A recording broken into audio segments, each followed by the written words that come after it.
Pay of Bengal, India, November 2018. ஒரு 26 வயது American ஒரு தீவை நோக்கி நீந்திச் சென்றான். அவன் கையில் ஒரு பைபிள், அவன் மனதில் ஒரே ஒரு மிஷன். அந்த தீவில் வாழும் மக்களுக்கு கிறிஸ்துவாதம் கொண்டு செல்ல வேண்டும். அவன் நினைத்தான், அவன் ஒரு மனிதனை அல்ல, ஒரு முழு சமூகத்தை மாற்றப் போகிறான் என்று. ஆனால் அடுத்த நாள் காலை அவன் உடல் கரையோரத்தில் கிடந்தது. அவன் உயிருடன் திரும்பவில்லை. ஆரோஸ், அந்த தீவில் வாழும் மக்கள் அவரை அனுமதிக்கவில்லை. இந்தியன் கவர்மெண்ட் அந்த உடலை கூட எடுக்க முயற்சி செய்யவில்லை. ஏனென்றால் இந்த உலகில் ஒரு இடம் இருக்கிறது, அங்கு மனிதர்கள் வாழ்கிறார்கள். ஆனால் அவர்கள் மாடர்ன் உலகத்தை நிராகரித்து விட்டார்கள். அந்த தீவு அருகே 5 கிலோமீட்டர் ரேடியஸ்க்கு யாரும் போகக்கூடாது.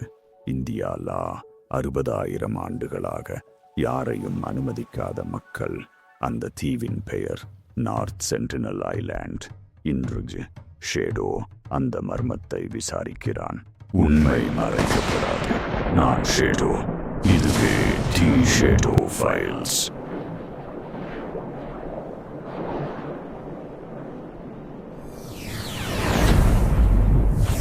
குற்றம் வெளிப்படும் போது, மர்மங்கள் உடையும் போது, மறைக்கப்பட்ட கதைகள் வெளிச்சம் காணும் போது, உண்மை ஒளியாக எழும். அந்த ஒளி உங்கள் ஃபீனிக்ஸ். இந்த எபிசோடில் என் உருவம், என் சத்தம் அல்லது என் குறியீடு எங்கோ மறைந்து இருக்கும். கவனியுங்கள். உண்மைக்காக. இந்த உலக வரைபடத்தில் இந்தியா அருகே பே ஆஃப் பெங்கால் பகுதியில் அண்டமான் மற்றும் நிகோபார் ஐலேண்ட்ஸ் என்ற ஒரு தீவு கூட்டம் உள்ளது. அந்த தீவுகளில் ஒரு சிறிய தீவு மற்ற எல்லா தீவுகளையும் விட வேறுபட்டது. அந்த தீவின் பெயர் நார்த் சென்டினல் ஐலண்ட். அதன் பரப்பளவு சுமார் 60 சதுர கிலோமீட்டர், அதாவது நியூயார்க் நகரின் மெயின்ஹாட்டன் அளவுக்கு சமம். ஆனால் அந்த சிறிய தீவில் மனித வரலாற்றின் மிகப்பெரிய மர்மங்களில் ஒன்று மறைந்திருக்கிறது. அங்கே வாழும் மக்கள் சென்டினல்ஸ். அவர்களின் மக்கள் தொகை யாருக்கும் சரியாக தெரியாது. 50 பேர் இருக்கலாம் அல்லது 500 பேர் இருக்கலாம்.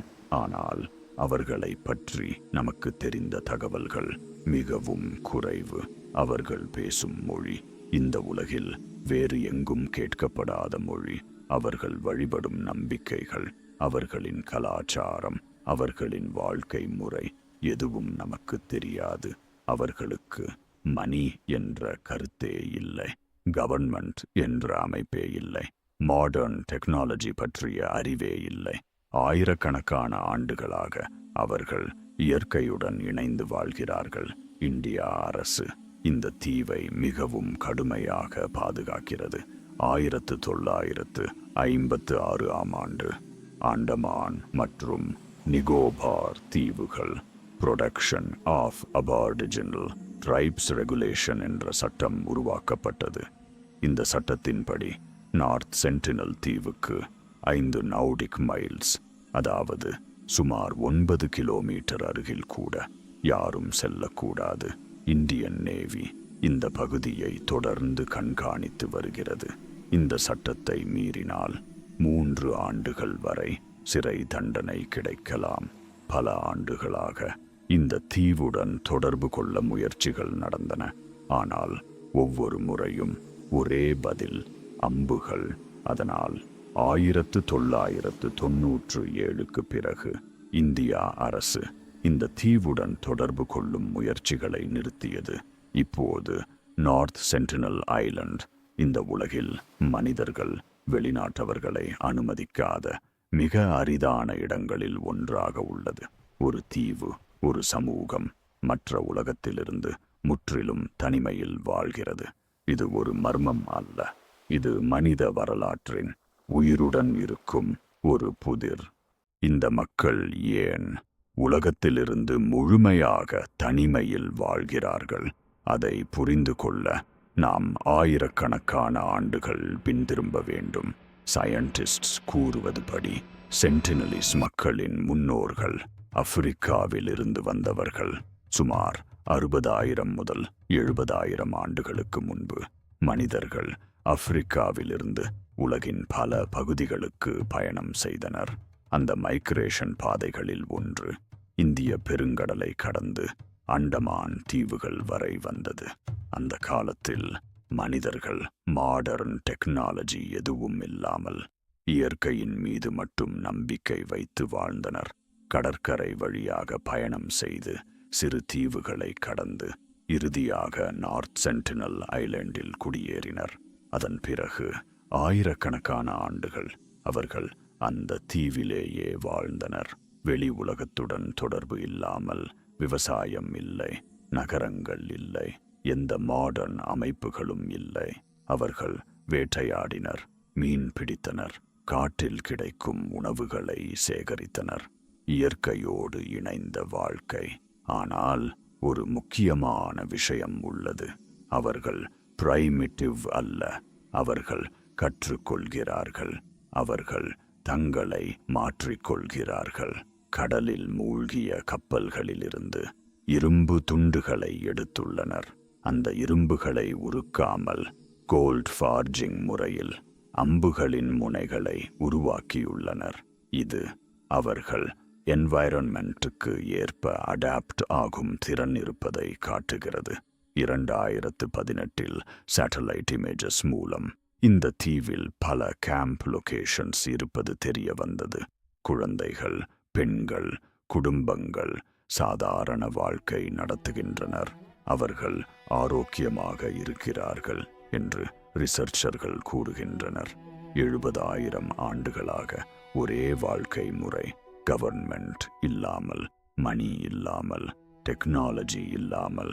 ஆனால் அவர்கள் இன்னும் உயிருடன் இருக்கிறார்கள். மனித வரலாற்றில் இவ்வளவு நீண்ட காலம் சர்வைவ் செய்த மிக அரிதான சமூகங்களில் ஒன்று. இந்த தீவுடன் தொடர்பு கொள்ள பல முயற்சிகள் செய்யப்பட்டுள்ளன. ஆனால் ஒவ்வொரு முயற்சியும் ஒரு எச்சரிக்கையாக முடிந்தது.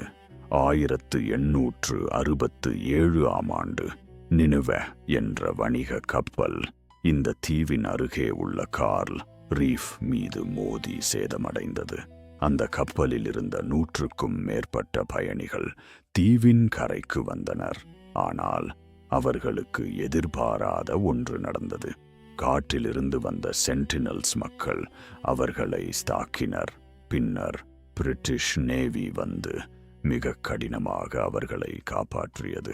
1880 மாரிஸ் போர்ட்மன் என்ற பிரிட்டிஷ் அதிகாரி சென்டினலீஸ் மக்களை ஃபோர்ஸாக கேப்சர் செய்தார். ஒரு முதிய தம்பதியையும் சில குழந்தைகளையும் போர்ட் பிளேயருக்கு கொண்டு சென்றார்.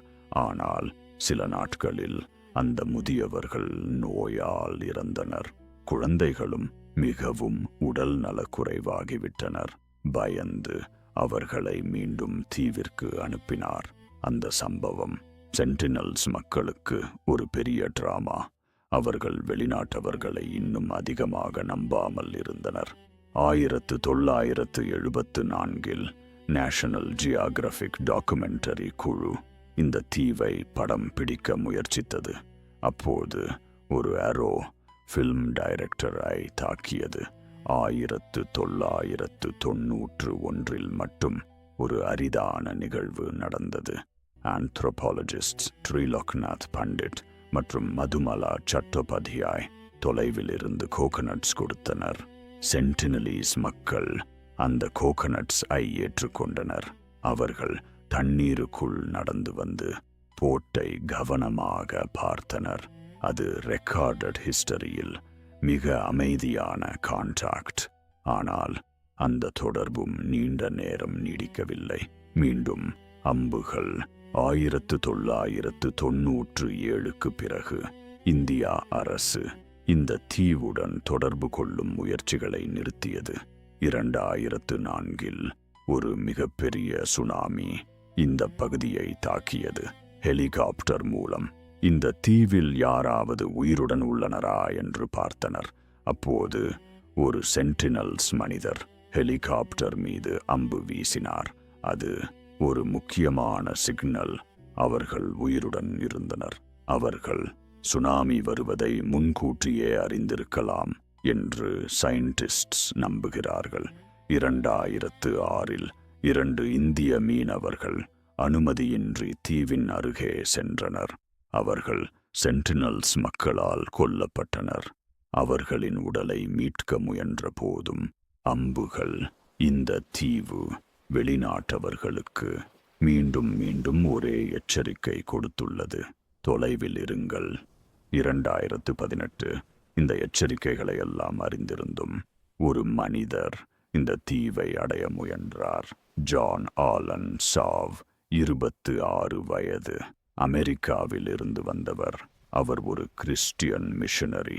இந்த தீவில் வாழும் மக்களுக்கு கிறிஸ்டியானிட்டி பற்றி சொல்ல வேண்டும் என்று நம்பினார். பல மாதங்கள் இந்த பயணத்திற்காக திட்டமிட்டார். அனுமதி இல்லாமல் உள்ளூர் மீனவர்களுக்கு பணம் கொடுத்து இந்த தீவின் அருகே செல்ல ஏற்பாடு செய்தார்.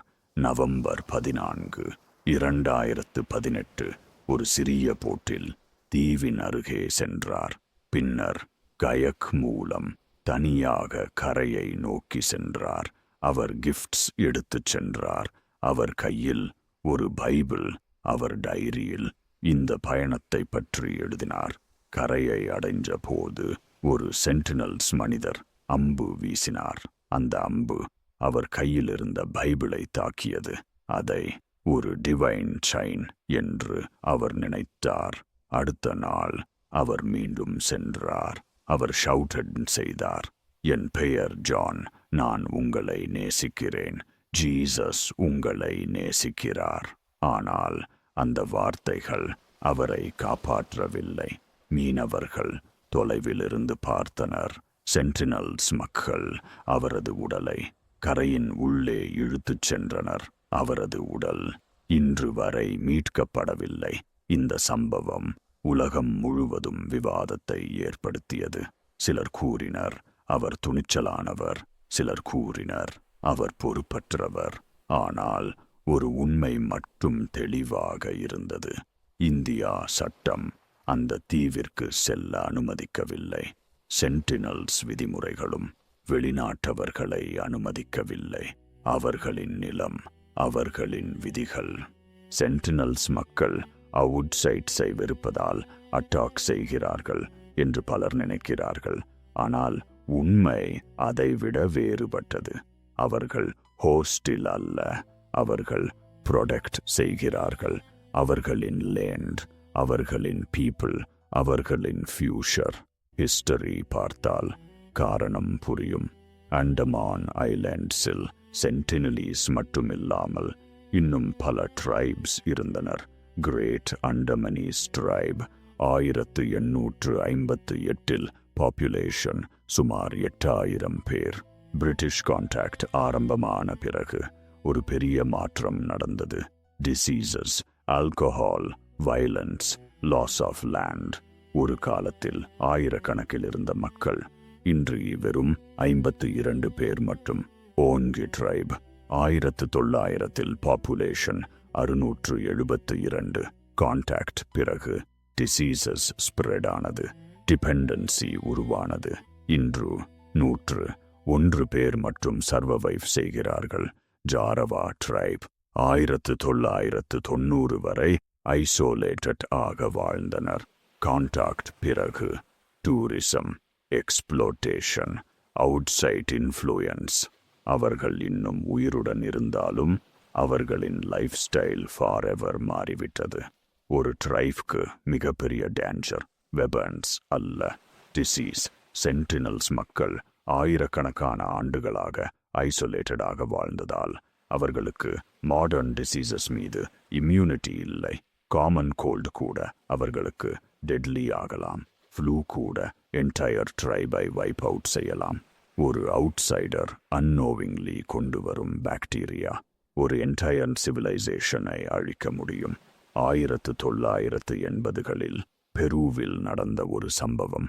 நாஹுவா ட்ரைப் ஆயில் எக்ஸ்ப்ளோரேஷன் டீம்ஸ் ஃபோர்ஸாக கான்டாக்ட் செய்தனர். சில மாதங்களில் பாப்புலேஷன் 50% டிசீசஸ் காரணமாக இறந்தனர். அவர்கள் ப்ரிப்பேர்ட் இல்லை, அவர்கள் இம்யூன் இல்லை. அதே ரிஸ்க் சென்டினலீஸ் மக்களுக்கும் உள்ளது. அதனால்தான் அவர்கள் அவுட்சைடர்ஸை அனுமதிக்கவில்லை. அவர்கள் ஆங்கிரி அல்ல, அவர்கள் இன்டெலிஜென்ட். அவர்கள் அண்டர்ஸ்டாண்ட் செய்துள்ளனர். Outsiders bring danger. 2025 மார்ச் மீண்டும் ஒரு அவுட்சைடர் அட்டெம்ப்ட். ஒரு யுஎஸ் சிட்டிசன் இல்லீகலி ஐலண்ட் அருகே சென்றார். சாண்ட் சாம்பிள்ஸ் கலெக்ட் செய்தார். கோகனட் ஸ்லீவ் செய்தார். வீடியோ ரெக்கார்ட் செய்தார். அவரை இந்தியா போலீஸ் அரெஸ்ட் செய்தது. Law still exists, warning still exists.